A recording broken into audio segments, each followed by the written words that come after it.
Hello folks, and welcome back to True Crime Phenomenon. This is Josh coming back with another video.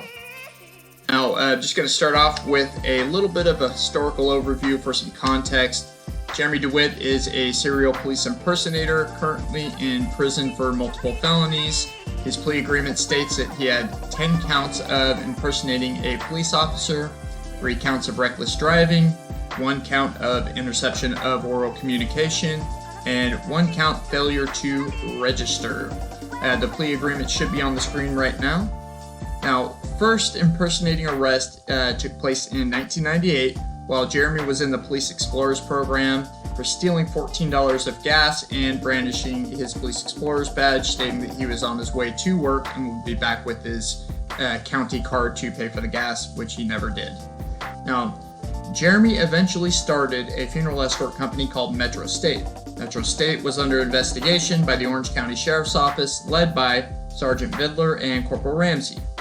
To combat the investigation, Jeremy would send in his employees and friends to the Professional Standards Division to make complaints against Vidler and Ramsey. When this didn't work, Jeremy recruited local attorney Michael Breen by arming him with edited videos to show internal affairs. He was interviewed by Sergeant Mitchell and Sergeant Vasquez regarding the allegations stemming from the video, and Sergeant Mitchell alleges that Michael Breen was going into business with Jeremy Dewitte.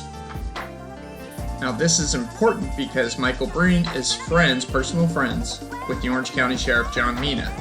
This eventually led to Sergeant Vidler getting fired and Corporal Ramsey getting unpaid leave, or better known as suspension.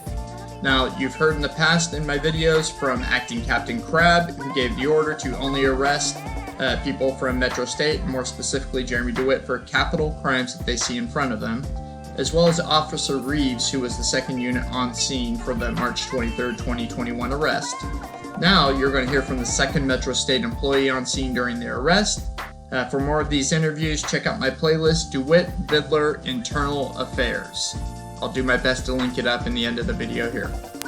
This interview takes place on May 21st, 2021 at 9:32 a.m. between Sergeant Justin Wall of the Professional Standards Division, or Internal Affairs, and Adrian Hernandez, better known as Choke. Now, this is regarding the arrest of Jeremy Dewitte on March 23rd, 2021. Adrian Choke Hernandez was the second motor escort on the scene when Jeremy Dewitte was arrested on the way to a funeral escort.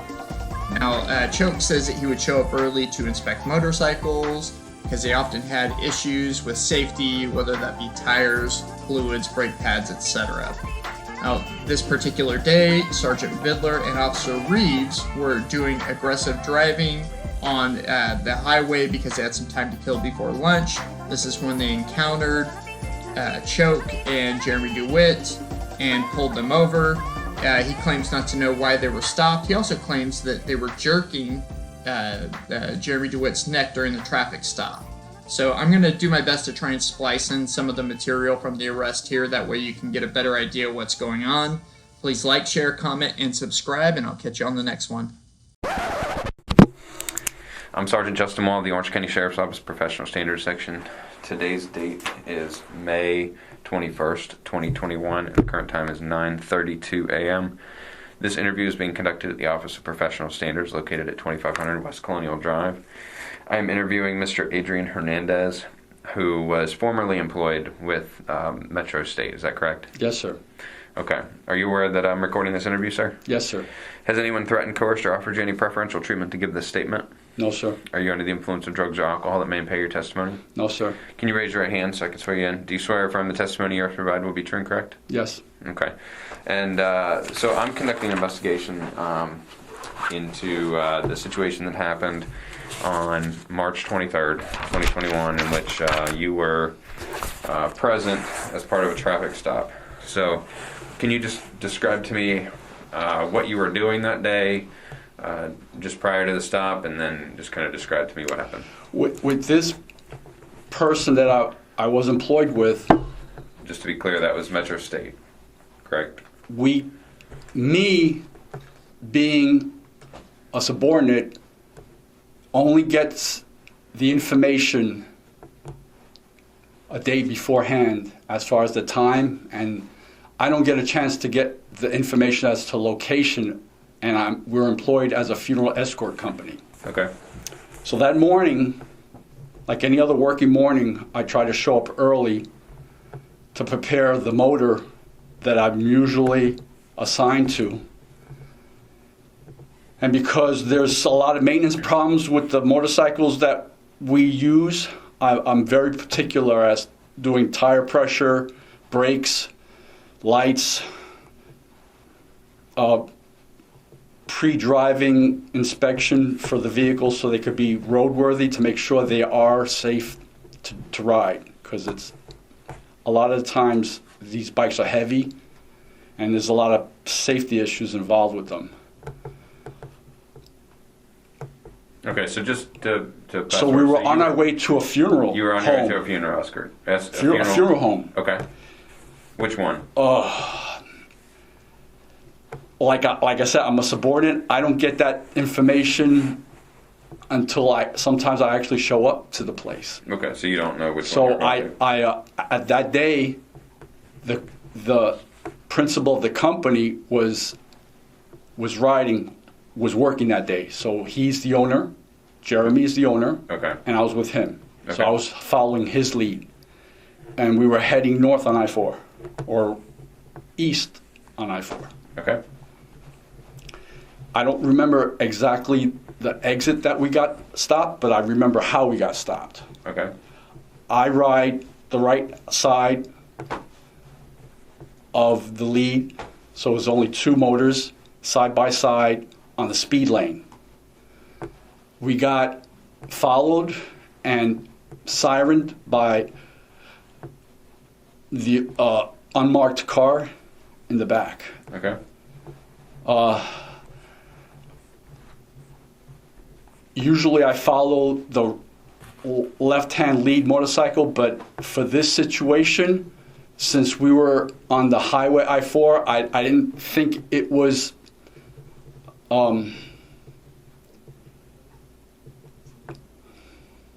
proper and safe for us to be exposed to traffic on I-4 on the speed side lane. So I actually initiated the right-hand movement, and the boss followed me to the right hand, Okay. to the slow lane. Okay. And we stopped. I didn't know why we got stopped.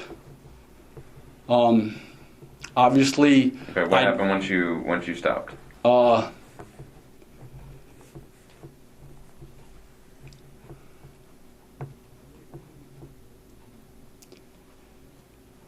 I don't know the exact words, but there were commands given to me by the officers that came out of their vehicles, and as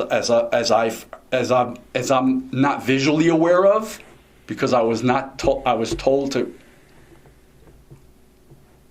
get off the bike with your hands up, and I didn't bother to look back at what was going on, so because I was following their instructions. Okay. So I was following their commands, hands up, knees on the ground, continuing prostate, prone to the ground, face down. Okay. Extremities extended. I didn't even turn my head. Both of us still had our helmets on. Okay, so what were you hearing?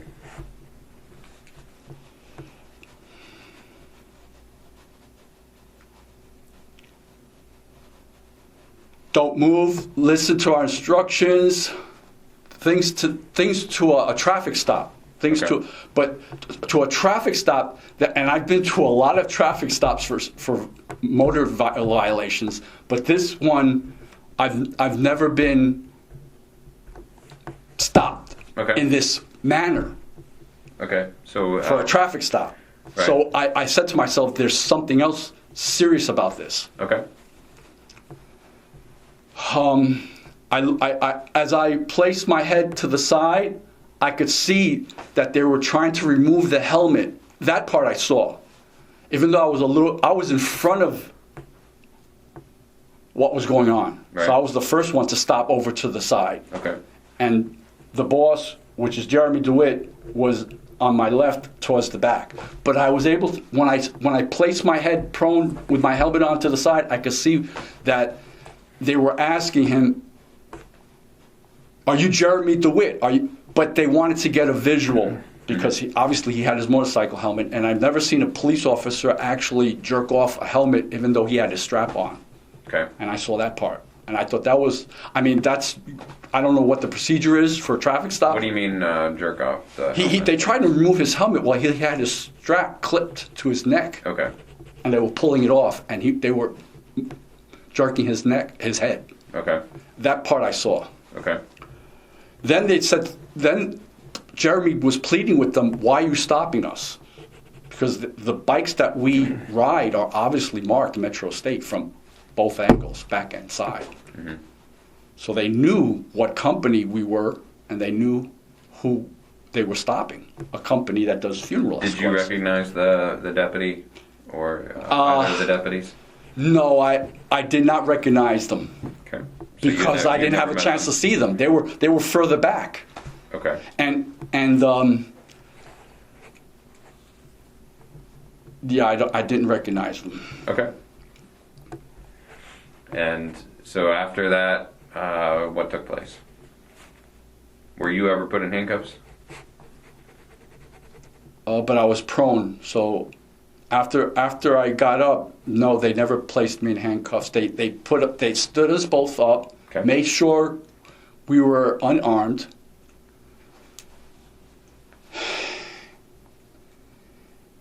and put us to the side. And because there was a ramp up high on that particular part of I-4, we were leaning towards the cement rail. Okay. So the officers had us sit down for safety reasons. There was no guard gate. Okay, so you're sitting on the ground. Right. Okay. And Jeremy said, why are you telling us to sit on the ground? So we were both side by side, me and the boss, Jeremy Dewitte, and that's when they were questioning him, and my boss was Jeremy Dewitte was trying to find out why we were stopped at gunpoint in such an aggressive manner. Okay. And he was, how should I say,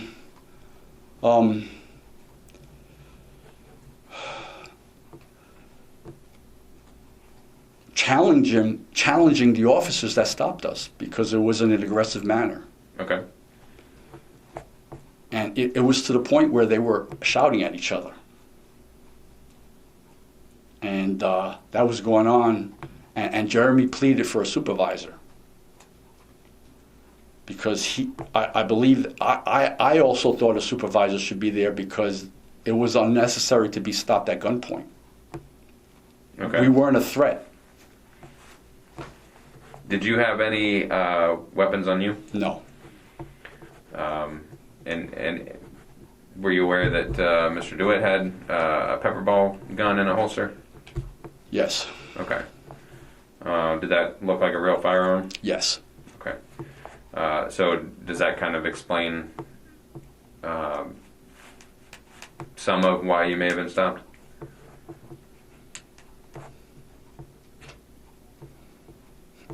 We got stopped. That's why we got stopped. Okay. So does that explain maybe why the guns were drawn? Guns were drawn, yeah. I'm not in the position or the knowledge to answer that. Okay. So was that ever explained to you? No. Okay. All right. So what took place after that? They identified him as Jeremy Dewitte. Mm-hmm. They were going back and forth. Jeremy was pleading for other higher management to show up within your department. That didn't happen. Okay. He was, I believe, placed in handcuffs, and they told me to leave. Okay. And that's what happened. Okay. So you got back on the bike and left? Okay. Where did you go? Back to the office to drop off the bike and finish that employment day. Okay. And did you meet with Miss Barton there at the office? I believe I only know her by the name Jen. Okay, or Jen. Yes. Okay. was there an attempt to then go get the bicycle or get That's correct, sir. The bike? That's what we attempted to do to avoid any booting charges or storage charges. Okay. We did. So what happened when you got back? They had the bike on the trailer on the pickup. Okay. Did you have a body camera? No. Okay. Did you record or have any digital The phone wasn't on. No. Of any of this incident? This was the only thing I had with me, my phone, Okay. and it wasn't on record. Okay. I'm just making sure. And was that the extent of your involvement? Yes, sir. Okay. And you no longer work for Metro State? Is that That's correct. So what, did you quit immediately after that? No, or? I did not quit immediately after that. Once I found out that there's no real management structure available, and it's not ongoing. I mean, when I do this business, I conduct myself in a professional manner, and I don't really have any allegiance to any supervisors or company.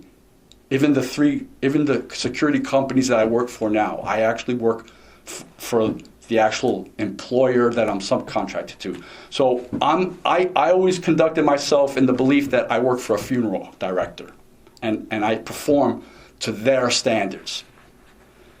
And when they told me they're not using Jeremy anymore, it's Who told you that? Pax Villa. Okay. Yeah, the funeral director from Pax Villa.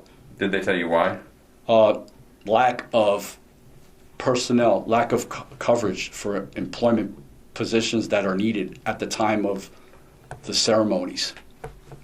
From Metro State. Okay. All right. Okay, so you quit working there when?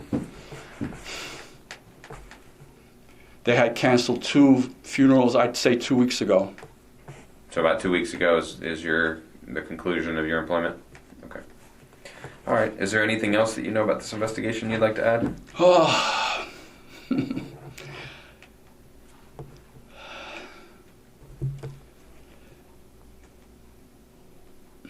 I can't lend any. I can't provide any more useful information. Okay. All right. The current time is 9:46 a.m. and that concludes this interview. All right, folks. So that's going to wrap this one up. Hopefully you enjoyed the video spliced in there. It clearly shows that the officers are not jerking the helmet off of Jeremy. They're not dragging him down the highway like he likes to say. They're just gently taking it off so they can take him to jail.